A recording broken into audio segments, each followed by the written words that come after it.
일요일 MBC 뉴스데스크 광주 전남권 소식입니다. 광주 전남 지역에서 주말 휴일 동안 코로나19 확산세가 계속되면서 역대급 규모로 신규 확진자가 늘고 있습니다. 광주시와 전라남도 방역당국에 따르면 오늘 6시 기준으로 광주의 신규 확진자는 99명, 전남의 경우는 72명으로 집계됐습니다. 이 앞서 주말인 어제 하루 확진자는 광주 92명, 전남 112명 등 204명을 기록해 새해 들어 두 번째로 200명대로 올라섰습니다. 코로나 감염 사례는 학교와 요양병원, 복지시설 등 다양한 곳에서 산발적으로 진행되고 있는 것으로 나타났습니다. 한편 코로나 확진 판정을 받고 전남대 병원에서 치료 중이던 80대 A씨가 숨져 광주 지역 누적 확진 사망자는 51명으로 늘었습니다. 1987년 6월 민주화 운동에 앞장서다 경찰이 쏜 최루탄에 맞아 숨진 연세대학교 이한열 열사. 이한열 열사의 뒤를 이어서 민주화 운동에 평생을 바쳐온 어머니 배은심 여사가 별세했습니다. 평소 고인을 좋아했던 지인들은 갑작스런 부고의 황망함을 감추지 못했고 문재인 대통령도 빈소를 찾아 고인을 추모했습니다. 이다현 기자가 전하겠습니다. 1987년 6월 9일 연세대 정문 앞에서 쓰러진 한 청년. 전두환 정권에 맞서 민주화 시위에 나섰던 이한열 군이 경찰이 쏜 최루탄을 맞고 쓰러진 뒤 끝내 숨을 거뒀습니다. 평범한 가정주부였던 어머니는 먼저 간 아들의 뜻을 이어 민주주의를 향한 거리의 투사가 됐습니다. 민주화 투쟁을 하다 세상을 떠난 열사들의 유가족이 모인 전국 민족민주유가족협의회에 참여해 민주화 시위나 집회가 열리는 곳이라면 어디든 따라갔습니다. 특히 1998년에는 유가협 회장을 맡아 422일간 국회 앞 천막 농성을 벌여 민주화 운동 보상법과 의문사 진상규명에 관한 특별법 제정 등을 이끌어냈고 5.18 민중항쟁과 광주의 아픔에도 당차게 목소리를 냈습니다. 보냈었어요.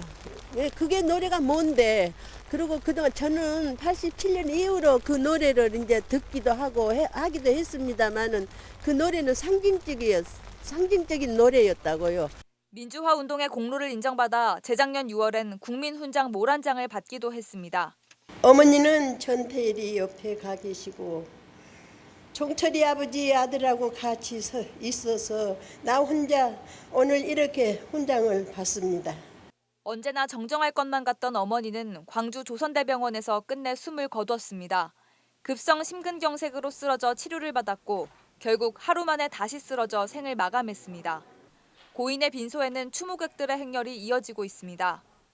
한여리를 아주 안 지나서나 잊지 못하고 사셨기 때문에 정말 이렇게 빨리 가셨지 않나 그런 생각이 들어요. 아들 옆에.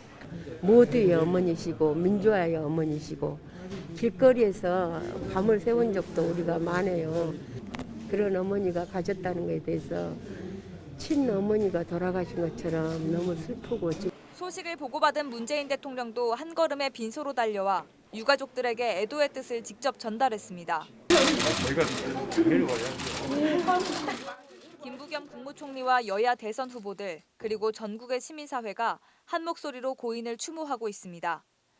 사회장으로 치러지는 고인의 장례 절차는 오는 11일 오전 10시에 발인을 해서 5.18 민주광장에서 노제를 진행한 뒤 광주 망월동 팔묘역에 안장될 예정입니다. MBC 뉴스 이다현입니다. 삼가 고인의 명복을 빕니다. 다음 뉴스입니다. 탄소 중립과 신재생 에너지 전환이라는 국가 미래 비전에 맞춰 화력발전소가 하나 둘씩 사라지기 시작했습니다. 국내에서 가장 오래된 석탄 발전소인 여수 호남 화력발전소도 이런 기조에 맞춰서 폐쇄됐습니다. 최우식 기자가 보도합니다. 지난 48년 동안 여수 국가산단에 전력을 공급했던 호남 화력발전소 1, 2호기가 지난달 말 아름다운 마무리 희망찬 새 출발을 알리며 폐쇄됐습니다. 그동안의 발전량은 14만 5,153기가와트 아워로 지난해 국내 총 발전량의 25%에 해당하는 전력입니다. 한국동서발전은 최근 한전의 여수 광양간 송전선로가 준공됨에 따라 탄소 배출이 많은 석탄 화력 발전 설비를 친환경 설비로 전환하기 위해 예정대로 폐기했습니다. 동서발전은 이미 유휴부지를 활용해 15메가와트급 연료전지 발전소를 운영하고 있고 이번에 철거되는 석탄발전소 부지에도 정부의 탄소 중립과 에너지 전환 정책에 맞춰 친환경 발전소를 건설할 계획입니다. 탄소 중립이나 제로화를 앞당기기 위해서 이제부터 건설되는 발전소는 친환경 에너지로 전부 전환이 될 것입니다. 올해 전부 철거하고 부지 조성을 마친 다음에 내년부터 이제 착공을 들어가게 되는데, 이곳 여수에서는 전기와 열 등의 에너지를 산업시설에 공급하는 집단 에너지 사업이 추진되고 있습니다. 오는 2029년까지 1000메가와트급 LNG 발전소가 건설되고 여수 산단에서 나오는 부생 수소를 활용해 2024년까지 15메가와트급 수소 연료전지 발전소가 준공됩니다. 또 여수시 GS 칼텍스와 함께 탄소 포집 기술 연구 개발을 통해 청정 수소의 생산과 활용에 나선다는 구상도 제시했습니다. 특히 이번 석탄 화력 발전소 폐쇄는 전라남도와 여수시가 COP33 유치를 천명하고 탄소 중립 실현을 기치로 내건 올해 더 큰 상징적인 의미를 갖습니다. 2030년까지는 2018년 대비 40%를 감축하고 2050년에 탄소 제로 이렇게 지금 목표를 잡고 있는데 쉽지 않은 목표입니다만은 광양만권의 2050 탄소 중립 실현이 새로운 화두로 던져진 가운데 지역 내 탄소 저감을 위한 노력은 올 한 해 더더욱 속도를 낼 전망입니다. MBC 뉴스 최우식입니다.